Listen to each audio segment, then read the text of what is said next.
दोन्ही भावंडांनी एक गोष्ट सांगितलेली आहे की मराठी माणसाच्या हितासाठी आणि महाराष्ट्राच्या हितासाठी आमचे वैयक्तिक प्रश्न फार गौण आहेत त्याच्यासमोर.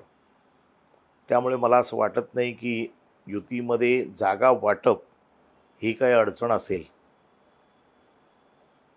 ते दोन्ही भाऊ समंजस आहेत, बसतील आणि त्याच्यातनं मार्ग काढतील. जेव्हा एकदा ठरलं आहे की महाराष्ट्राच्या हितासाठी आपण युती करतोय, तर मग बाकीचे सगळे विषय गौण आहेत ते तर कसेही सुटतील. प्रत्येकाला आपापली ताकद कुठे आहे ते माहिती आहे आणि त्यामुळे ह्याच्यात काय फार मोठी अडचण येईल असं मला आज तरी वाटत नाही. आता ह्या सगळ्या गोष्टी केव्हा सुरू होतील? ज्यावेळेला निवडणुका जाहीर होतील त्यावेळेला. आज प्रत्येकजण आपापल्या परीने अभ्यास करतोय. मनसे अभ्यास करत असेल, शिवसेना अभ्यास करते की कुठले वॉर्ड शिवसेनेसाठी चांगले आहेत, कुठले वॉर्ड मनसेसाठी चांगले आहेत. आणि मला असं वाटतं की त्याच्यात काही फार अडचणीचं नाही आहे, कारण सगळ्यांना सगळं माहिती आहे.